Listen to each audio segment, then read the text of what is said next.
que no había participado. Adelante, y usted también. Buenas tardes, Alberto Marroquín Espinosa de Querétaro, JF informa desde Cancún, frecuencia CAT, y desde mi portal de YouTube es ahora AM. Doctor, entrevisté al ingeniero Ricardo Arredondo, investigador especialista en transporte sostenible y huella de carbono.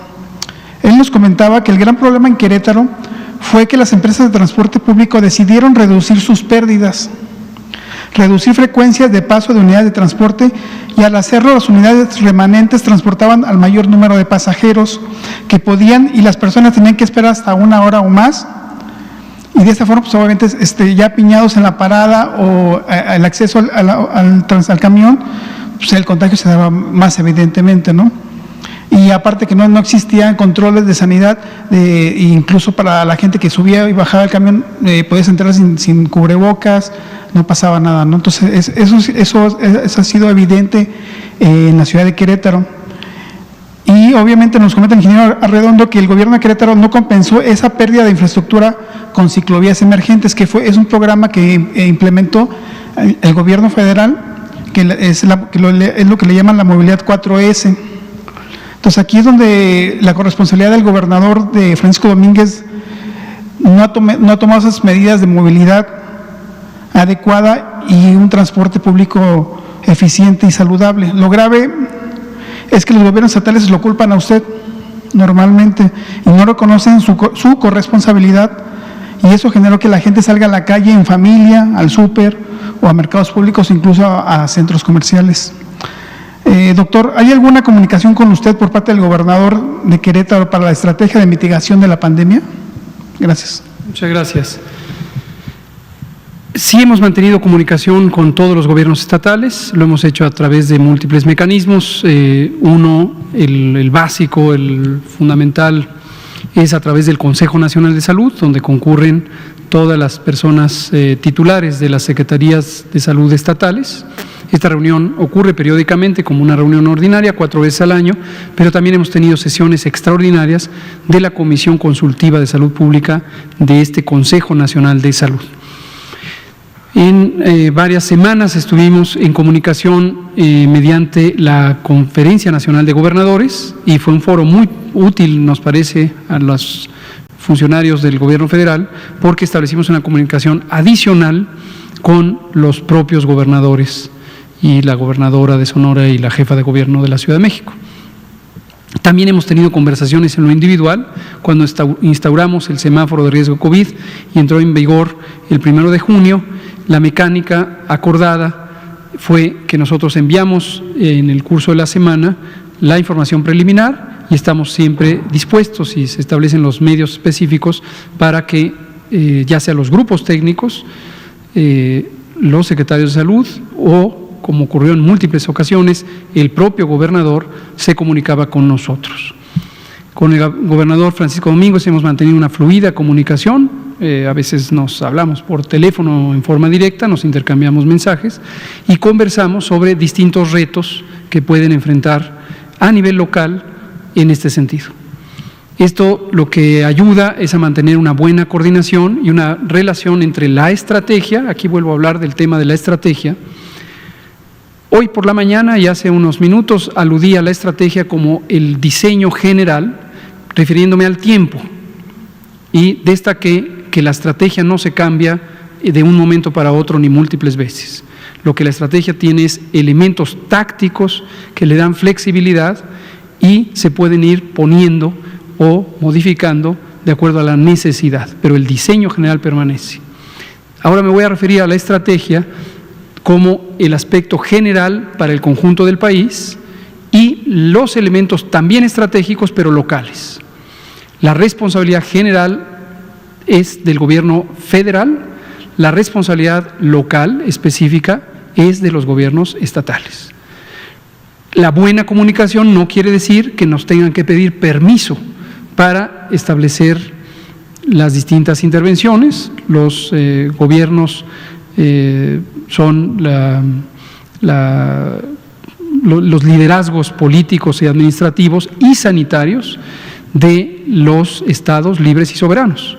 Vivimos en una república federal, entonces cada estado es libre y soberano y cada entidad federativa tiene una autoridad sanitaria al frente, que es el gobernador.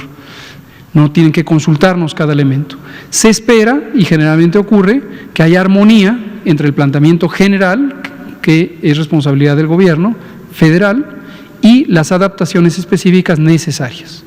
Y considero que en general ha resultado bien.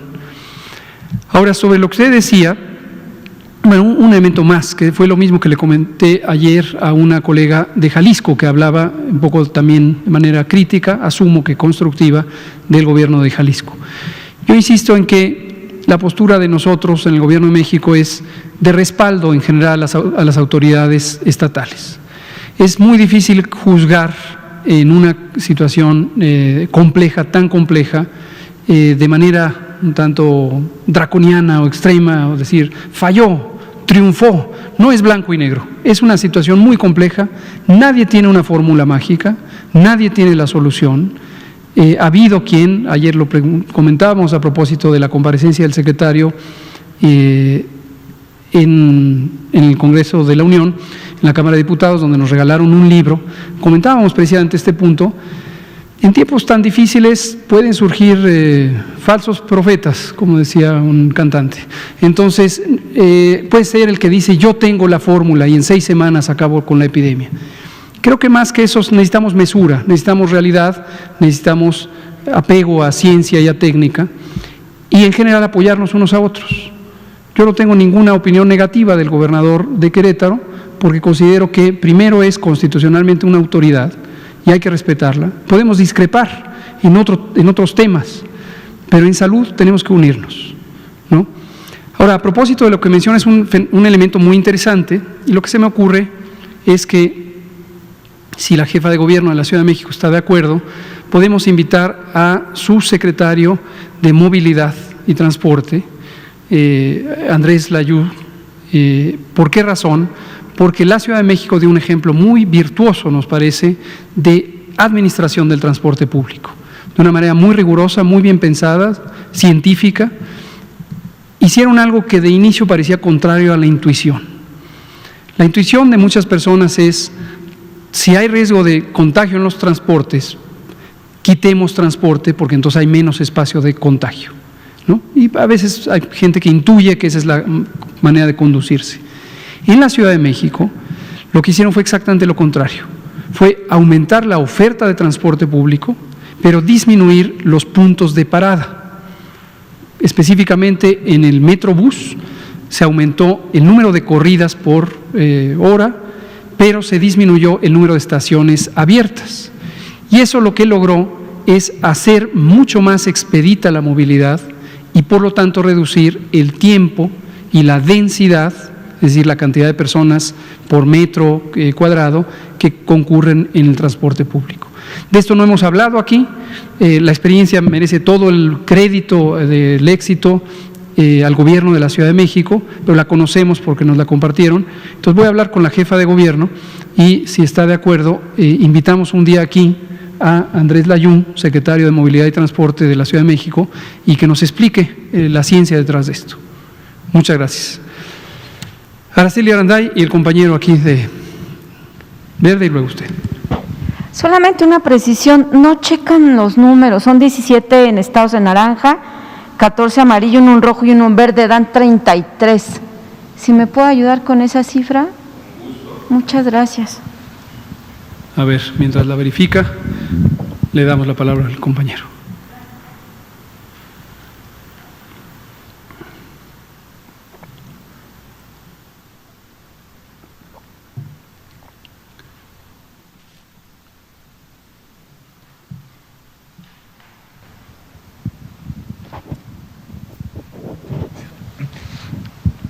Sí, doctor, buenas tardes, Bogdán Castillo de Televisa.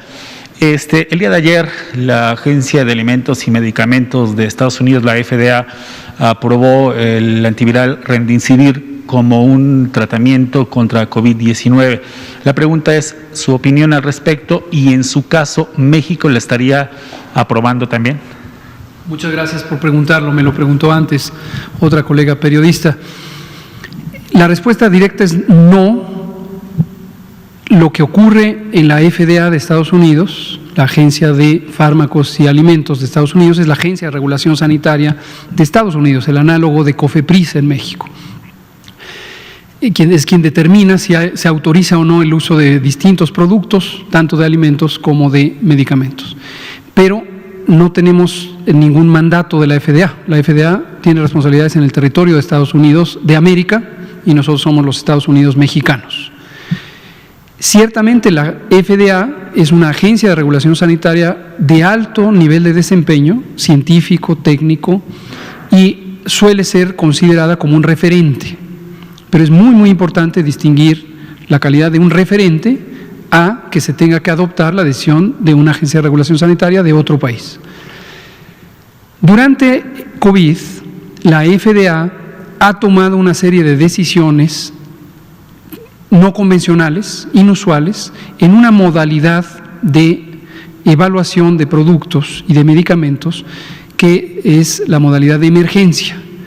Hay una serie de protocolos específicos para una condición de emergencia en donde se reducen ciertos requerimientos de evaluación en pro de hacer más expedita, más ágil la evaluación de un producto potencialmente útil. O se reduce la exigencia que puede haber sobre la eficacia de un producto. A lo mejor en condiciones ordinarias se valora más que haya un medicamento que tenga una eficacia muy alta, porque no hay un riesgo para la vida o la salud de demasiadas personas. Durante una epidemia, naturalmente, se puede ser un poco menos exigente respecto a la eficacia de un producto, porque cualquier beneficio es bienvenido, siempre que la seguridad sea garantizada. Esto sí es innegociable. Remdesivir es un fármaco que produce un laboratorio farmacéutico de Estados Unidos, Gilead, y ha sido motivo de extensa investigación, mayormente patrocinada por el laboratorio Gilead, y se han publicado, entre otras revistas, en la revista New England Journal of Medicine, que es una revista muy prestigiada de la Asociación Médica de Massachusetts en Estados Unidos, al menos 6 informes sobre la potencial eficacia y utilidad de este fármaco. También se publicó un reporte en la revista Lancet hace varios meses y en general tenemos la siguiente panorama. Hay una indicación de que podría reducir la duración de la hospitalización, más o menos de 3 a 4 días, y lo demás son una serie de objetivos terapéuticos de relativamente menor importancia. Lo que uno busca principalmente es reducir la probabilidad de muerte, la probabilidad de complicaciones, y son de los objetivos mayores. Recientemente, aquí lo presenté yo mismo, se publicaron los resultados preliminares del ensayo Solidaridad. Este es un estudio de 120,000 personas coordinado por la Organización Mundial de la Salud en varios países. México no participó en el ensayo Solidaridad. Y los resultados, aunque son todavía preliminares y no se han publicado en las revistas científicas correspondientes, lo que muestran es que no hay una utilidad significativa de Remdesivir para los propósitos principales, que son estos: reducir el riesgo de complicaciones, reducir la duración de la hospitalización o reducir la mortalidad. No lo hay. Interesantemente, en México, aprovecho la pregunta para comentarlo, Gilead empezó a distribuir cartas a los médicos, una carta, se las voy a hacer de conocimiento, que las estaban dando a los consultorios médicos, a las asociaciones médicas, donde refuta en esta carta las conclusiones del estudio Solidaridad. Consideramos que esto es inconveniente porque el hecho de que un laboratorio farmacéutico empiece a distribuir información, primero de un producto que no tiene registro sanitario en México, confunde a la población y genera una expectativa falsa de la posibilidad de tener una alternativa de tratamiento. Segundo, refutar un estudio científico a partir de una carta sin mayor evidencia, sobre todo cuando los resultados son preliminares, los del ensayo Solidaridad, también genera una confusión. Si no estuviéramos en una condición de emergencia, a lo mejor tenemos tiempo para este debate, pero no durante una emergencia. Estamos analizando formalmente si el hecho de que Gilead distribuya esta carta es una violación a los reglamentos tanto de publicidad como de productos y servicios, entre otros posibles. No estoy diciendo, ojo, que hayamos llegado a esa conclusión. Lo que estoy diciendo es que lo estamos analizando. De ser así, podría ser acreedor Gilead de una sanción por este comportamiento que definitivamente no es favorable. ¿Y por qué es importante que toda la población lo conozca? Porque Gilead ha sometido en 2 ocasiones una solicitud de autorización sanitaria a COFEPRIS y se ha rechazado, no la solicitud, sino se le ha dado un dictamen no favorable. ¿Por qué razón? Porque los cuerpos correspondientes de COFEPRIS, los comités, han identificado, son personas expertas en distintos campos de la salud, y han identificado que la evidencia no sugiere una utilidad suficiente, una eficacia suficiente. Entonces, la evidencia necesita ser complementada con otros elementos de convicción y se le ha solicitado formalmente a Gilead que traiga esta información y siguiendo los procedimientos de ley se le han dado los plazos correspondientes. Esa es la situación con Remdesivir. Muchas gracias. Por favor.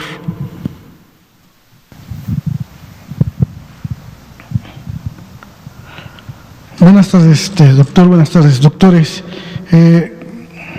Doctor Hugo López-Gatell, quiero plantearle que en el municipio de Salina Cruz tiene una población de 89,211 personas y que es una de las regiones más pobres de ese estado. El reporte oficial, lo tengo del día de ayer, con respecto a los contagios, es de 603 positivos, 376 sospechosos, 262 negativos, 300 recuperados, 106 defunciones, 11 activos. Es importante, doctor, reforzar las medidas de prevención, comenzando con los más pequeños. Es por eso que me contactó la profesora Doralicia García Hernández, en coordinación con el colectivo docente del Jardín de Niños Federico Frobel, con la clave 20DJN05-2Z de esa ciudad. Han diseñado ellos un proyecto educativo en el que tanto alumnos como padres de familia conozcan más acerca de la pandemia y sus afectaciones en su salud y su vida diaria. Esto se han estado preocupando mucho porque, pues, precisamente, más que desinformación, no llega por la misma situación de este municipio tanta información.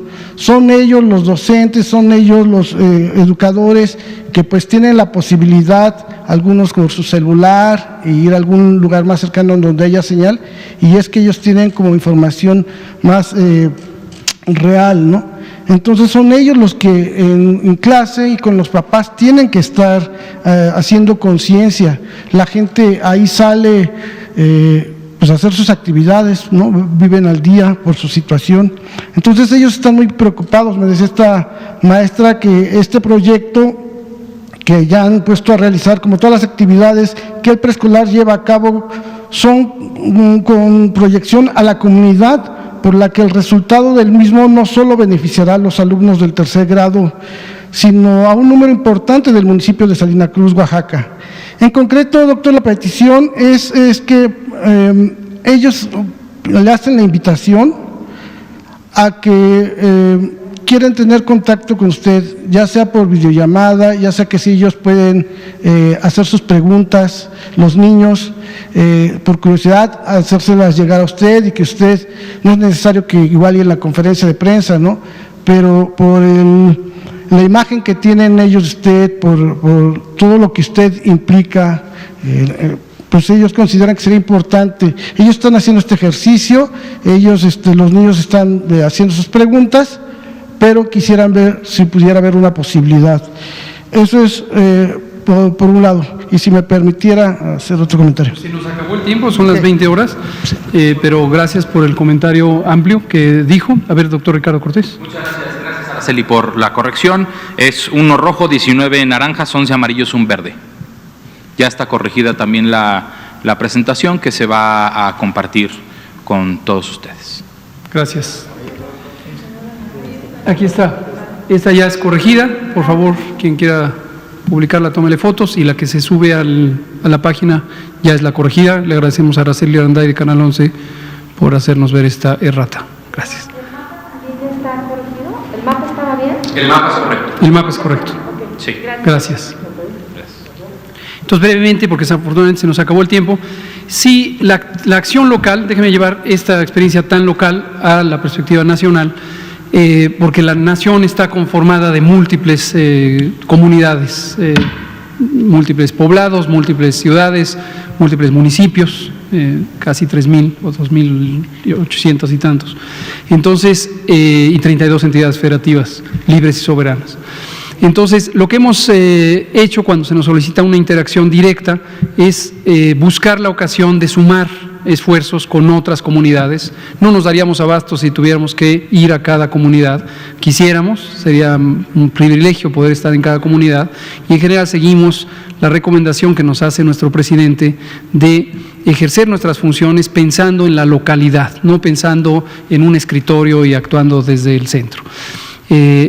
Los mecanismos que tenemos son múltiples, a veces son alianzas con los gobiernos locales, alianzas con los gobiernos municipales, podemos actuar directamente.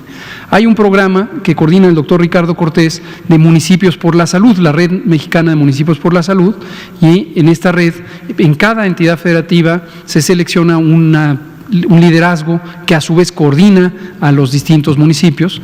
Oaxaca es un estado hermoso que tiene más de 500 municipios y se vuelve muy complejo incluso la administración de esta red, pero procuramos tener todos estos mecanismos de enlace. Yo les solicitaría, si usted es tan amable, también de llevarles el mensaje, que se mantengan vinculados también a través de las acciones del gobierno local, las acciones municipales, que tengan esta participación voluntaria de promotores de salud. Es maravilloso, incluyendo a los niños. Los niños, no solamente niños y niñas, deben recibir información. Los niños y niñas tienen enorme talento para comunicar a otras personas, y si comprenden bien los mensajes, cosa que suele ocurrir, pueden ser unos propagadores maravillosos de las mejores causas, dado su espíritu tan noble y su frescura que está entrañada en su inocencia, combinada con una inteligencia natural muy, muy estimulante. Pero podemos ver cuando haya la oportunidad también de vincularnos directamente. Muchas gracias. Son las 20:03, les agradecemos su participación y sus preguntas. Hoy termina mañana termina la semana epidemiológica 43, ya comentaremos mañana. Muchas gracias.